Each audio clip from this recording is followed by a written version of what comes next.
everyone, we are Group 3. Today, our topic is Unilevel Potential Acquisition of Ethic and International Business Proposal. This project presented by Xinyao Pan, Eva Guo, Xintong Ge, Chenjia Li, Cassie Pan, and I Liu.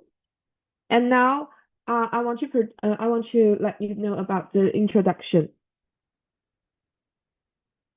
For the introduction, Ethic is a creature spend company founded in 2012. It has become one of the New Zealand's most recognized sustainability brands by replacing plastic packaging with solely beauty bars, and today it sells in more than 20 countries. Recently, Unilever has shown strong interest in acquiring Ethic as part of its Clean Future strategy. This potential deal presents both opportunities and risks. On one hand, Unilever's global resource could accelerate its international expansion. On the other hand, there are concerns about brand dilution, job losses, and whether the company's strong sustainability value could be maintained under missional ownership. This project explores the central question: would Unilever's acquisition of Equix serve New Zealand's best interest? To answer this, we analyze this case through institutional, cultural, and market force, drawing on stakeholder perspective and research-based theories. Today, I will talk about the possible takeover of Ethic by Unilever using stakeholder theory. Stakeholder theory says businesses should create value for all stakeholders, not just shareholders. In this case, the main groups are employees, communities, consumers, government, and NGOs. For employees, joining a big company like Unilever could bring training and career growth, but there is also a fear of job losses if production moves overseas, as we saw when Cadbury closed its Dunedin factory in 2018. For the Christchurch community, Ethic is a source of pride and jobs. If investment stays local, the city gains benefits, but if operations shift abroad, people may feel they lose control, similar to the farm sales debate in New Zealand. For consumers, Unilever can make products more widely available and cheaper, but New Zealanders care about authenticity. The Tip Top sale in 2019 showed that people worry about losing local identity. If ethic is seen as greenwashing, trust may drop. For government, the Overseas Investment Office requires foreign deals to show clear benefits to New Zealand, but there are always concerns about sovereignty, as seen in farmland sales that lead to stricter rules. For NGOs, the deal could help scale up Ethic's zero-waste mission, but groups like Greenpeace, Aotearoa are often critical of big companies, especially on plastics. They could campaign if they feel standards fall. In conclusion, this deal offers both opportunities and risks. Success depends on whether Unilever can protect ethics value and deliver fairness for all stakeholders, not just shareholders.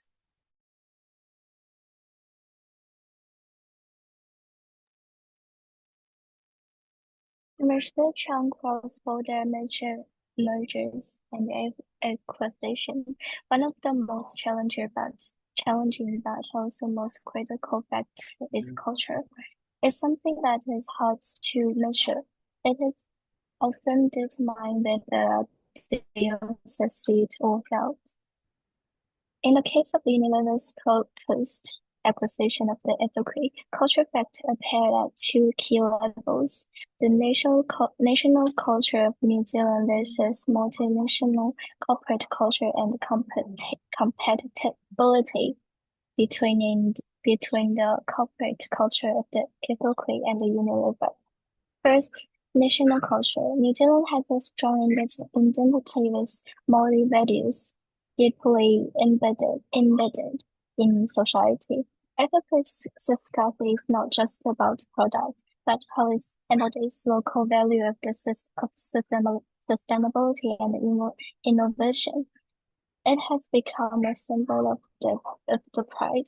However, a Unilever acquisition may spark concern about losing independence and uniqueness. Second, corporate culture. Ethical is mission-driven, putting sustainability before profit and gaining trust through transparency.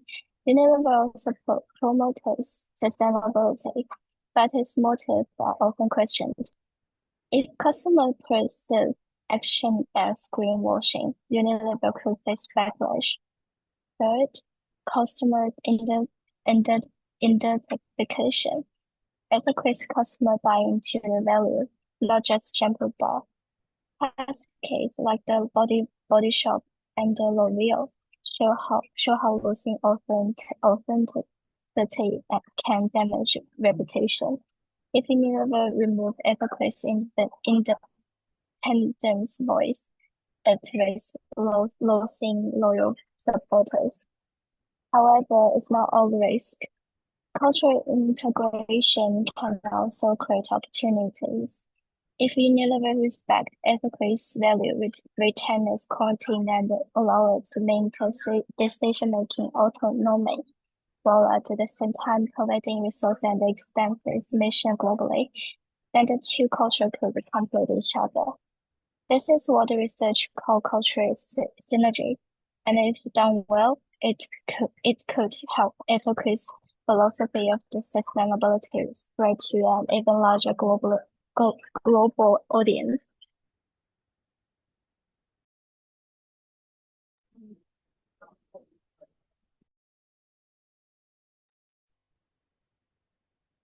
So first, let's look at the global beauty market. More and more people today care about the environment, and they want products that are natural, safe, and do not create waste. Clean beauty and zero waste beauty are growing very fast. In fact, the sustainable beauty market is expected to be almost $191 billion in 2024, and it is still growing at around 8% every year. This shows that consumers want not only effective products, but also products that they are good for the planet. Next, let's see Unilever's position. Unilever is already one of the biggest companies in the beauty industry. In 2024, the premium beauty sales reached 1.4 billion euros. And they have had 13 quarters of growth in this area. They also have strong global distribution, which means their products can be sold almost everywhere in the world. Their strategy of premium station means they want to sell higher value products, and sustainable products like fit this strategy perfectly. Now, for the Aztec, the situation gives many opportunities. Aztec is a small company from New Zealand, but it is well known for its solid beauty bars and zero waste packaging. If Unilever supports Aztec, the brand can enter more international markets and use more resources to grow. For example, Aztec could expand their product lines and bring their idea for zero-waste skincare to consumers around the world. However, there are also risks and challenges. One big risk is greenwashing. Some consumers might think that if a large company like Unilever owns Aztec, then the brand is no longer truly sustainable. This can damage trust. Another risk is losing authenticity and local credibility. Aztec's story is based on being a small, honest, and eco-friendly company from New Zealand. If it's become a part of a huge multinational, some people may feel it lost its original spirit.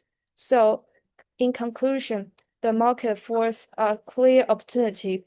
Sustainable beauty is growing fast, and Unilever and Ethic together could make a powerful team. But at the same time, they need to protect aesthetics identity and make sure consumer still believes in its mission.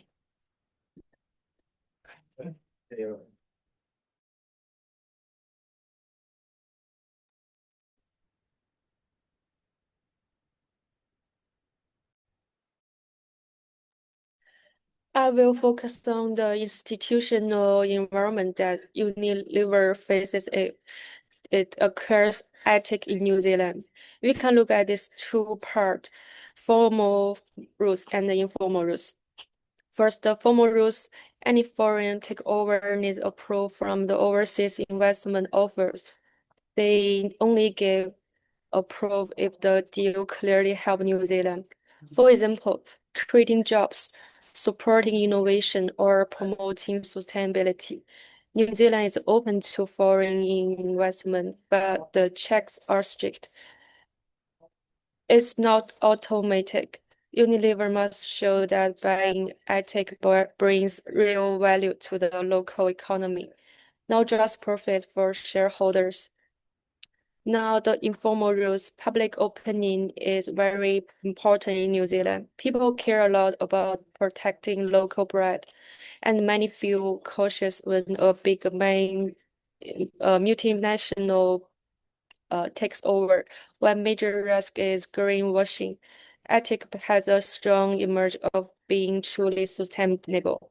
If people think Unilever is only using the brand for marketing, trust could be lost quickly. So authenticity is critical. Unilever has to prove it really shares ethics value, not just using the brand for image. To sum up, New Zealand's institutional bring both cheese and the limits. The government provide a clear process for investment, but the public sets a very high bar for trust. For example, success depends on showing genuine commitment through real actions, not just words. Thank you.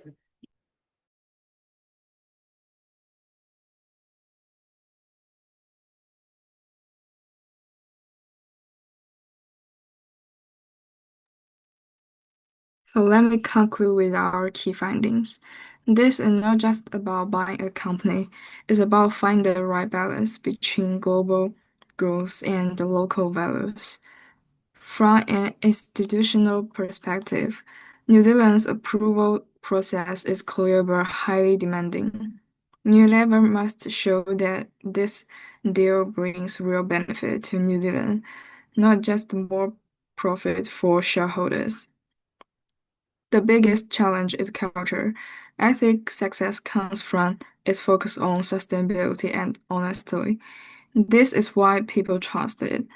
If the takeover is handled poorly, the image could be damaged, and people might even accuse Unilever of greenwashing. The market potential is huge. The zero-waste beauty industry is growing fast, and Unilever's resources could help Ethic expand overseas much quicker. But the brand's authenticity is strongest advantage. Once it is lost, it is very hard to win back. Our stakeholder analysis shows the same tension. Investment and jobs could increase, but only if Christchurch keeps its operations and the community feel valued. And that's why our suggestion is not a simple yes or no, but a conditional go ahead. Keep the Christchurch headquarters and production. Give ethic leaders decision-making power. Have sustainability targets checked by an independent group. Work with local suppliers and share an annual public report about the impact. If Unilever does these things, the deal can become a real partnership that grows ethic worldwide while staying true to its New Zealand roots. If not, the risk losing trust, weakening the culture, and upsetting the community could outweigh the benefits. Thank you for listening.